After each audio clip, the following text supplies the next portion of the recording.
นอนคักกว่าเก่าบ่คักกว่าคือว่าแล้วเนาะกระต๊อบมันนั่นก็บ่ต้องเว้าเทิงแล้วน่ะเนาะก็คืนก็ฮ้อนบ่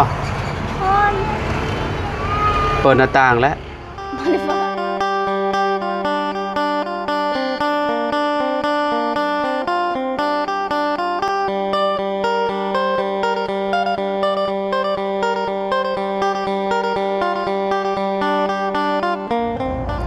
สบายดีสวัสดีพ่อแม่พี่น้อง FC เบิร์ดสุขุสุคนเนาะบ่ว่าสิอยู่ในและกระต่างประเทศเด้อพี่น้องเด้อเนาะมาพบมาพ้อกันเนาะกับเฮาคือเก่าคือเดิมเนาะเพิ่มเติมคือมื้อนี้เดินทางมาฮอดไซโปนแล้วพี่น้องเนาะหลังจากที่กลับบ้านไปประมาณ3 มื้อนี่แหละพี่น้องเนาะ3 มื้อที่4ก็เดินทางกลับมาพี่น้องเนาะก็บ่ได้ลงคลิป2 มื้อที่3มื้อนี้แหละพี่น้องเนาะบ่ได้ลงป้อโตค่อนข้างสิเติบนึงอยู่พี่น้องเนาะเมื่อบ้านก็มีแต่ไปปล่อยงูปล่อยเต่าปล่อยเอียนปล่อยนกพี่น้องและปล่อยแล่นเนาะแล้วก็ไปถ่ายวัดญาเพิ่นนั่นแหละพี่น้องเพิ่นกำลังสร้างใหม่เนาะถ่าย FC ได้เบิ่งคลิปแล้วคือสิเห็นอยู่ดอกพี่น้องเนาะใครอยากร่วมเฮ็ดบุญก็สามารถร่วมได้เด้อพี่น้องเด้อเป็นวัดใหม่พี่น้องวัดป่าเพิ่นกำลังสร้างเนาะเอาโอเคเดี๋ยวเข้าไปหาทางน้องใจดีเพิ่นก่อนพี่น้องเนาะโอ้ยบ่ฮู้ว่าเพิ่นเป็นจังไดเนาะได้นอนบ้านใหม่หลายคืนพอสมควรแล้วเนาะนอนโอเคบ่พี่น้องเนาะไปหาเพิ่นอยู่พุ่นแหละอยู่เฮือนอยู่ซ่านเพิ่นพุ่นแหละเนาะบ่ฮู้ว่าเพิ่นอยู่บ่หรือว่าจังไดเนาะพี่น้องไปกันเลยพี่น้องเนาะตอนนี้ก็มาหาน้องใจดีเพิ่นโอ้เย็นนี่ลิอยู่เฮือนใจดีนี่เนาะสบายดีโอ้คักใหญ่มาอยู่วันนี้แหละพี่น้องเนาะน้องหมาก็เต็มอยู่เนาะเฮือนจะเนาะคือสิมักเย็นคักโอ้ยพี่น้องเนาะใหญ่เตียงมาพี่แล้วบัดนี้เนาะขออนุญาตเนี่ยกินข้าวกินน้ำหรือบ่กินแต่เช้ากินเรียบร้อยเนาะได้ยังกินโซลาเซลล์อันนั้นอยู่บ่ทนอยู่บ่ฮอดตอนเช้าอยู่บ่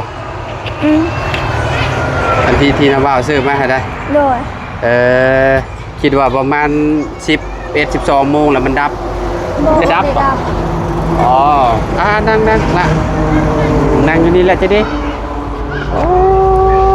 เย็นน่ะเลยอยู่เฮือนเพิ่นบ้านนี่เนาะสบายเลยบัดนี้พี่น้องเอ้ยแม่ไปใช้หะจะดียามไปชาหัวฮะไปใช้ก็ไปชาหัวไปชาหัว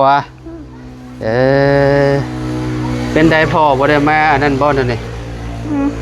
พ่อบ่ได้มาหาบ่บ่ได้มาวนแล้วเนาะ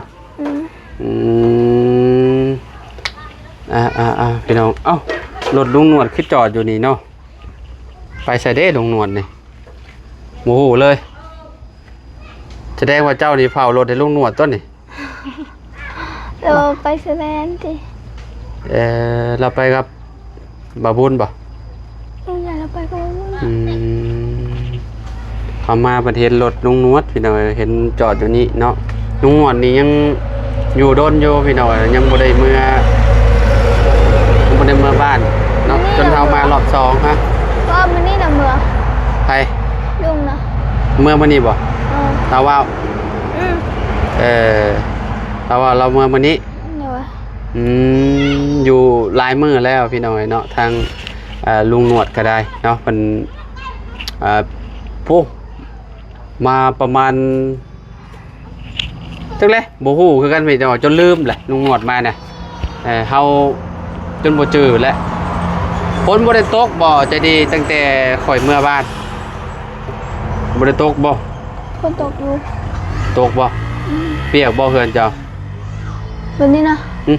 บ่ได้เปียกบ่ได้เปียกห้องนอนก็บ่ได้เปียกนอนสบายโอ้คักแล้วฉันเนาะนอนคักกว่าเก่าบ่คักกว่าคือว่าแล้วเนาะกระต๊อบมันนั่นก็บ่ต้องเว้าเทิงแล้วน่ะเนาะก็คืนก็ฮ้อนบ่ฮ้อนเปิดหน้าต่างแล้วบ่ได้เปิดเนี่ยย่านบ่เอาเปิดหน้าต่างมุมนี้เด้น้ำบ่าวว่ะมุมนี้เด้แม่ว่าตอนหัวค่ำเด้7-8 โมงเจ้าก็เปิดล่ะย่านบ่7-8 โมงก็ได้ ย่าน โอ้7-8โมงก็ย่าน คอยไม่เคยเปิดจักเทื่อ อืมพี่น้องเอ้ยเนาะลุงหนวดก็มาแล้วพี่น้องเอ้ยเนาะสบายดีลุงโอ้ลุงนี่ยัง อยู่นะแต่ดีครับพี่ลุงนี่อยู่ยาวนานลิลุงเนาะ แพงว่า โพดโพสิเบิดเดือนเลย โอ้หลายรอบแล้ว3 มื้อพอดีอาจารย์เด้ เช้ามื้อบ่ ว่าข่อยมาวันที่3 ปา มื้อนี้ก็วันที่3เนาะ โดยเมื่อบ่มาดิ มื้อนี้ จะพอจะดีจะว่าลุงเมื่อมื้อนี้วะ แม่นตอนแรกข่อยว่าสิไปชื่อตู้ให้น้อง ฮะ ตู้เสื้อผ้าให้น้องเพิ่นนำไปแสดงมันบ่มี เอาแสดงว่าอดซะเนาะ อด โอ้ยไปดอยเนาะชื่อมาแต่บ้านไม่ได้ลูก ก็ว่าท่านได้มีแต่ว่าข่อยกลับมาได้ก็สิลุงไปซื้อสิโพสบัดนี้ ตู้ใส่เสื้อผ้าแบบว่าแบบ ก็ธรรมดา แบบธรรมดาที่ป่ะ แบบว่าเป็นไม้อัดธรรมดา เป็นไม้อัดไม่หยังเนาะพอให้น้องเพิ่นได้เก็บเสื้อผงเสื้อผ้าเมียนเนาะ เอา เอา กี่พุ่นนะ ก็ดีแหละ เพราะว่ามันก็ขักไปอีกแบบหนึ่งเลยพี่น้องเวลามันมีห้องนอนแล้วก็ต้องมีอันเวลาเฮาซักผ้าแล้วก็มันแห้งมันยังก็เอาเก็บเมียนอยู่ในตู้เลยเนาะลุงเนาะ มันก็บ่ถึงกี่พุ่น มันก็บ่ถือกี่พุ่นถึงหยังหั่นนะเนาะ ตอนนี้เฮ็ดอันนั้นเลยเฮ็ดอืม สายไฟเด้แขวนไว้ให้เพิ่น ใช้ไฟบ่ สายไฟแล้ว อ รถแล้วเจ้าคนนี้ น้องเพิ่นว่าฮ้อนว่าซั่นนอนก็คือว่าแหละพี่น้องเนาะคันแนบ่เจ้าไปแอมเบิดให้แฮงข้างแล้วเฮือนเจ้าแฮงบ่มีหมอลมเข้าเลย แอมเบิดมันก็ อืม ยิงไฟก็บ่มีพัดลมก็บ่มี แม่นแฮงฮ้อนคักปานหยัง เขาบ่ได้เปิดจักเทื่อตู้ยา น้าบ่าวบอกว่าประมาณ 7:00 นก็เปิดหับลมก่อนเปิดหรือว่าย่านว่าซั่น เปิดแล้วปงเยี่ยมเด้ ป้องเอี่ยมเปิดแล้วป้องเอี่ยมผ่าด้านนี่ไปสิมาปีนขึ้น เป็น2ด้านได้ลมมันรวง แล้วบอกโอ้โหติยาน เฮ้ยยะนี่จ้ะ อ้าว ว่าแล้วคนย่านเนาะ ย่านก็แม่นความน้องเพิ่นอยู่พี่น้องเนาะ กับอันทางพื้นมันก็มืดทางหลังบ้านเนาะ แม่นมืดเวลามันมืดก็มืดแฮงอะไรแถวนี้เนาะแบบว่ามันบ่มีใครแน่แต่มีโซลาร์เซลล์ที่เฮาอันกับลูกติดตั้งมื้อนั้นแหละเนาะยังซอยได้อยู่พุงบ่ลูกได้อยู่เนาะ ได้แล้ว คืออันนั้นตัวนั้นบ่ย้ายบ่จะดีย้ายอยู่บ่ หมู อยากย้ายอยู่บ่ อืม ย้ายมาไว้อยู่นี้ เนาะเพราะว่าบ่คำใหญ่คนแนะนำเขาว่าใหญ่บ่ไว้ไว้ตาราง หรือว่าเฮามาเฮ็ดลักมันอยู่หมองนี้ลุงเนาะเอาไว้อยู่กองตารางนี้ให้มันสว่างนี้ระบ่าวว่าเอามาให้เพราะว่ามันมืดเด้ข้างบนมันมีเด้เอามานี่มาติดตั้งเอาไว้อยู่มุมนี้แต่เฮาก็อันเห็นลักคือตัวนั้นนะลุงเนาะลักแล้วก็นิ่งมาแบบนี้มันก็สิหุ่งเลยบาดนี้บ่ย่านเวลากลางคืนมาแล้วมันแบบมันมีแสงสว่างเด้ บางเทิงมันดอกเดียวก็อยู่แล้ว เออ สว่างแล้วเพราะว่าพื้นในนวดอัน ได้ลองเบิ่งแล้ว แม่นี่ลองในเบิ่ง หุ่งคักปานยังบ่ ครับ ว่าผ่านนี่นะ คักอยู่ โดนนี่ก็มาติดมุมใดมุมหนึ่งเพราะว่ามัน สงบสบาย พาออกมาเด้ออันสร้างเพิ่นมาเอิ้นมากรมไม้เด้ เลยว่าก รมไม้บ้านดงเลียงเด้มาซอยกันแหน่มาดันซอยกันแหน่ว่าเขตดงเลียงนี่เนาะเอาเด้สรุปสำราบอยู่พุ โอ้มาเลยบ่นะ มาแล้ว โอ้กินเช้ามาเลย จะเบิ่งลุงราคามันต่างหมู่เด้ของเพิ่นอันน้องเพิ่นนี่เอ้าสั่งของคนอื่นเพิ่นสิถูกแหน่ ตีนเช้า อืม 12ยาวนี่ จัก12กิโลเลยอีหยังแล้วเขาก็บ่อันนั้น หน้าบ่แม่นนะว่า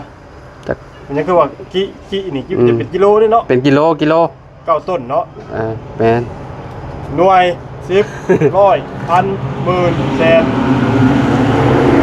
ล้าน2ล้าน5แสนป๋อติถูก 2 ล้าน2แสน50บ่เห็นบ่ลูก หน่วย10ร้อย ตะลุม หมื่น2ล้าน5แสนนะจ๊ะ ใส่ นี่ พี่ตะลุมพี่ เอาตัวเรื่องนี่บ่แม่น บ่ บ่ แม่นยอดรวมตะลุม อย่าลุดโอ้ ว่าตกใจว่าเมื่อกี้โอ้ยรวมอันนี้บ่แม่นต้นหนึงบ่นี่เป็นต้นเนาะว่า 9ต้น นั่นที่ว่าแบบราคามันหั่นน่ะ200,000ปลายแล้วว่าต่อต้นเนาะ เก๋นี่ แปลว่าเม็ดหนึงเด้สิฝังดินเด้ ฝั่งดินอันประมาณ40ซะให้มันเหลือ60เนาะหรือว่าเอาลงหลายกว่าหันก็ได้บ่เป็นหยังเพราะว่าเฮือนน้องมันสูงอยู่แล้วเฮ็ดแบบว่ามาตรฐานนะแบบว่าบ่ต้องย่านว่าลมสิพัดไปนะลูก ครับดูเพราะว่าเอาตรงนั้นมันสูงเขาอาศัยความ แม่น แน่นหนา แม่นความแน่นหนา ครับแต่ว่าอีสูงชั้นนี่คำครับ อืม คำเป็นไปได้นะเขาอยากแนะนำแบบว่าบ่อยากให้ข้อศอกนะบ่อยากให้ต่อ บ่ต่ออยู่แล้ว เพราะว่ามันเสี่ยงข้อศอกต่อดิ มันสิเป็นแบบว่าอันนั้นเลยเป็นอันนั้นเดียวเลยเด้ อ๋อ ตอนเดียวเลยเพราะว่าไม้ข่อยสร้างไม้มา6เมตรเด้ โอเคจ้ะครับ 6เมตรแล้วก็อันนี้อันข้าวมันนี่ก็6เมตรเลยบ่ได้ต่อหยังเลย ก็คืออยู่บ่ แม่นคือเนี่ยแม่นค้างนี่มีแต่ตัวเดียวแล้วที่ว่ามันหักไปแล้วเราคืนเงินเนี่ยเด้ก็สิต่ออันนึงมันบ่อันนั้นปานใดดอก เป็นหยังครับนิดหน่อย อันเดียวเด้ อยู่เพราะมัน อืม เพราะว่า อืม ถ้าว่าเฮือนหม่องที่ว่ามัน อืม จุดเชียงหม่องที่ว่าลมที่จะเป็นลมนั่นเนาะ นี่อย่าผัดตัวนี้บ่ แม่นเวลาลม มันยังหยุกไป แม่น อืม มันอยากอุ้มอยากให้ อืม ให้ราคาเปิดทายแล้ว หลังคาน่ะมันก็สิสัวเดียวเลยแหละหลังคาไม่6เมตรเด้ แม่น ถือว่าเฮาก็คิดถูกแล้ว แม่นแม่น อืม แล้วการบ่เปลืองไหม แม่นบ่เปลืองไม่เมื่อนั้นบ่าวบุญว่ามาครบแล้วบ่คือสิน้อยกว่าเฮือนจะดีเฮือนจะดีแล้วมันเป็นไม้ที่ว่าเฮาซื้อมาต่อเด้มันก็เลยแบบเพิ่มมาหลายนะพี่น้องเอ้ยแต่เฮือนน้องเลี้ยงน่ะมันอันนั้นบ่หลาย เพื่อน เนาะ เพื่อนใจดีนะ อืม เพิ่มงบ อืม เพิ่มงบหลาย แม่น กาแต่ว่าเศษไม่ก็เดือหลาย แม่น เพราะว่ามันสาเหตุจากที่ว่า มันต่อ เขาใส่ไม่กระเทิน มันต่อ ตัดแบบนี้พี่น้องเลย พอดีถึกช่วงไม้เพิ่นมาถึกจังหวะพอดีเลย มันไม้มา6เมตรพอดีเลย ก็ถือว่า ก็ เกิ เล น ย คาด แบบ เนาะ แปลว่ามันก็อันนั้นถือว่าก็ประหยัดลงไปอีกหั่นนะพี่น้องเอ้ยเนาะถือว่าโอเคละเนาะ เขาว่าบ่พอกันเล็กน้อยเนาะ แม่นบ่พอกับเด็กน้อยหั่นนะงบน้ำเฮาก็ยังเหลืออยู่หักค่าสร้างไปก็ยังเหลืออยู่11 ล้านไปปลายนี่แหละเพราะว่าสิจ่ายอันนี้ไปนำเด้ เอาท่านได้จ่ายบ่ แม่นยังบ่ได้จ่ายยังเหลือ43 ล้านกว่าๆเด้เงินนำข่อยหักค่าสร้างไป ก็เท่ากับว่าจ่ายกันงบค่าสร้างกันอย่างแล้วทั้งเจ้าก็ยังคิดว่ายังมีอัน หลัก10 หลักสิบ แม่น หลักสิบกับที่นี่ก็สิน่าจะเป็นพวกพาเป็นอย่างนี้ก็บ่พอเนาะ แม่นบ่พอแต่ว่าอ้ายข่อยก็เว้าไว้อยู่เพราะว่าเราลงไปเฮ็ดเวียกเด้ไปเฮ็ดเวียกอยู่ทะเลแหละแบบมันยากๆหั่นนะถ้าว่าคันมีทางอื่นซอยเนาะเพิ่นก็ดีคือกันหั่นนะแต่ว่าซอยกันเด้มีมาทางใดก็ดีหั่นนะลุงเนาะ มีเลยเลยข่อย คันว่ามีทางใดซอยน้องเพิ่นก็ดีหั่นน่ะเนาะมันจังได้ไวหั่นน่ะ เนาะ เนาะ สรุปง่ายๆเลยก็คือน้องเรียนนี่ตอนนี้ก็คงยังขาดเนาะ แม้ยังขาดหลายอยู่เป็นพวกไม้พาอันหลังคาหั่นแหละหลังคานี่ก็คันว่าได้เติมประมาณ10นี่ก็อยากพอแล้วเพราะว่าน้ำข่อยเรือ10เพราะว่าทางบ่าวบุญเราว่าเราสิเอาไว้ชื่อพวกอันนี้แล้วว่ะ ครบ วงกบเนาะน้ำบ่าวเพิ่งกับบ่ฮู้ว่าเพิ่นสิเอาไว้ชื่อหยังแหละ2 ล้านน้ำเพิ่นน่ะ ครบบานประตูอีกเนาะ แม่น พูดยังหลายได้พี่น้องเว้ย ก็คือแบบทยอยมาเรื่อยๆหั่นนะแบบว่า พวกยังชี้อีก ชี้พร้อมก็คือคอยเป็นคอยไปเรื่อยๆนะพี่น้องไปจนแบบทางอ้ายเฮาเพิ่นได้ขึ้นมาขึ้นหยังหรือว่ามีผู้ใหญ่เพิ่นช่วยมาก่อนก็ถือว่าโอเคนะเฮาก็ลงมือไปเลยหั่นน่ะเฮามีค่าสร้างแล้วมันก็บ่ยากดอกเฮากับมีไม้มาครบแล้วเด้เฮาอยากตั้งยามใดก็ได้ แม่นอยู่กันยังดีเนาะ แม่น ยังดีอยู่ตรงที่ว่าเอาได้ตั้งขึ้น แม่นได้ตั้งขึ้นเป็นโครงเป็นหยังแล้วก็เรียบร้อยแล้วพี่น้องเอ้ยเนาะ จะมาสร้างประเทศเท่ากับบ่เร่งปานใดก็ได้นะ แม่นเฮาก็ค่อยเป็นค่อยไปเรื่อยๆนะว่าไงไปแบบว่าตามสเต็ปเนาะบ่ได้เร่งสร้างรอบบานนี่นะมีแต่ให้เพิ่นไปเรื่อยๆเพราะว่าเฮือนจะดีแล้วเด้น้องเลี้ยงเพิ่นจะมานอนพี่ก็นอนน่ะน้องเลี้ยงเพิ่นมานอนนำอยู่บ่ บ่ เพิ่นบ่อยากนอนบ่ อู้หู ให้เพิ่นมานอนนำแหละยากหยังเนาะลุง แม่ เฮือนหลังนี้แล้วมันก็สบายไปอีกแบบนึงหั่นน่ะพี่น้องกันก็นอนนำกันได้หั่นน่ะแต่ว่าอยากตะกี้นี่ว่าย่านเวลาฝนตกฟ้าโลงมาแล้วบ่มีบ่อนนอนเด้ก็มื้อนี่มันแบบนอนอยู่น้ำน้องจะดีก็ได้หรือว่าหลังนั่นก็ได้ แต่ว่าน้องมันก็จะบ่กล้าดอกนั่น เพราะว่าเจ้าเคยนอนกับเลี้ยงตลอดเด้เนาะก็นอนนำกันแหละอย่างเงี้ยนะลุง แม่น นอนได้ นอนได้เนาะ เดี๋ยว อืม แต่ว่ามันก็ อืม ว่าอะไรกับมันนอนไล่หม่องตรงไหนก็ได้ อืม มันบ่ยาก เดี๋ยวนี้ว่าดอกแค่ใช่บ่จักติเออ สมมติว่าอย่างหนึ่งเนาะมันพุ่นก็ได้พี่ก็ได้พี่ก็ได้จะดีก็ได้แต่มันก็จะดีกับบ่สะดวกหมอกไฟแล้ว แม่น เนาะ แม่นไฟอะไรไฟฟ้าอะไรเฮือนจะดีก็ได้ ที่เพิ่นกาคอมเมนต์ เป็นบ่ อย ยังให้ได้ไฟบ่ ากให้ไฟกับเพื่อนครัว เออเฮือนครัวมีเฮ็ดเฮือนครัวเนาะ แม่ที่บ้านชุดกัน มีเฮือนครัวอันหนึ่งข้าวหนึ่งน้ำเนาะสบายแล้วเนาะแกแนมต่อนี่ก็ต้องต่อมุมนี้เนาะ แม่ ต่อไปนี่แล้วจักต้นดีอ่ะสมมุติว่าต่อ ต่อว่าจะ ก็ต้องได้ปรับลงอีกแล้วดินหม่องนี่หม่องนี้เนาะเพราะว่ามันสูงเด้สูงกว่าเฮือนตัวใหญ่เด้ ต่อกับ3เสา 3ต้นบ่3ต้นพี่แล้วพี่ปาดโทพี่ 2กับ2มันบ่ สองมันกระเทิน แม่แล้วกาแฟแล้วจับ มันต้องครึ่งหนึ่งซะคะแนนบอลอันนั้นก็ได้คะแนน3นี่มันก็พอดีงามเด้เนาะมันสิได้ฮู้ว่าไปออกมาสำนี้หรือว่าโอ้ยับออกไปพุ่นไกลๆเติบเลยลุงเอ้ยบ่ต้องกว้างก็ได้เนาะประมาณ3ซะเนาะ3เนาะใจดี ฮะ ประมาณ3ซะยับไปนี่ให้มันมาฮอดหม่องนี้พอดีซะก็ต้องเวลาน้ำลงนี่เอาอีกได้ลุงเอ้ย ฮะ ก็ต้องก่อขึ้นครึ่งหนึ่งซะ แม่ ใส่ซาวดินก่อขึ้นครึ่งหนึ่งแล้วก็ใส่อันนั้นใส่ไม้พาชล่าเนาะ เฮ็ดแต่นางเอาก็ได้ เมนตานางขึ้นทางเทิงเนาะ เอาแต่ว่ามันต้องเฮ็ดสายค่ายมัน ออกมายาวๆเลยกันสาก หางลิ้นนะ แม่อันนี้นี่อันตัวคนเอิ้น อ่ะ สายค่านี่ได้ วันเลย โบกคอยว่าหางลิ้นไปเลยให้มันไปพุ่นแม่นมันจึงคือ เวลาเฮาอันเวลาฝนตกเนี่ยมันไหลไปพุ่นเลยหางลิ้นนั่นโอ้หลายอยู่งบน่ะกระแนมเผ็ดน่ะค่าสร้างก็บ่ฮู้ว่าบ่สิเอาเท่าใดแล้วรัก ต้องไป30ปลายล่าง แมนเพราะว่าคุมเมอร์นี่มีแต่แนวแพงๆ ตัวเนาะ ฮะ ปลาตีนเศร้าครั้งแรกข่อยก็ได้ เพราะว่ามันหนาใหญ่เด้ หน้าเศร้า หนาเศร้าเด้หนาเศร้าแล้วก็มันสูงพร้อม สูงเม็ดหนึ่งสิ แมน มาคิ้วขาวคิ้วจ่ายลูกแห้งดี แมนแมนแมน ไม่มันกระสมดุลกับชาวเพิ่นนะ แม ไม่ น งาม แมนอันต้นเศร้ามีแต่บักใหญ่ๆเด้ ใหญ่ 18ก็ใส่พอดีหนาเศร้ากับพอดีแหละ คุยแล้วกระเจ้าเห็นสิว่าไม่ขยุงอีกมันคล้ายๆไม่ขยุงแล้วจาน แม เลย นไม่ขี้เล็กเนาะ แม่กะเบิ่งผีเพลินนั่นแหละแต่ว่าเบิ่งจริงจังมันก็บ่คือหรอก อืม แต่ว่าผีเพลินก็ไม่ขยุงว่าพุ่นนะ เนาะเดี๋ยวจังว่ากันอีกเดี๋ยวสิไปจ่ายเงินมันก็รู้เอ้ย เดี๋ยวเมื่อสิเดินทางกับ โดยเดินทางปลอดภัยลูก มาฮอดจอดเทิงเนาะ จอดมา อ่า ด่านมาสิมาฮอดพี่น้องเว้ย แมนฮะกระฮอดเนาะผู้ทางซาวลีเป็นไดเนาะไว้ดีเด้อโดยเป็นไดอยู่ดีมีแฮงห่วยคือบัดมานั่งเป็นนึกว่าเนาะจักบาท แล้วเสียงโชคเลขปลาเด้อ หึ เพิ่นบอกข่อยเมื่อเช้านี่ ไผ ลงเมื่อบ่ เพิ่นบอกเพิ่นคันได้จับปลาได้ ฮะ ก็ลงเมื่อลุงลงเมื่อบ่ ลงเมื่อแล้วไผได้ป แต่ ลา ก็มีบ้างบ่ เจ้าฟันได้ปลาบ่ ยังนะ ฮะ มาอยู่อ่ะเดี๋ยวเพิ่นมาอยู่ พอเสาเลี้ยงได้แล้วฟันบ่ ว่าด้วยได้ถาม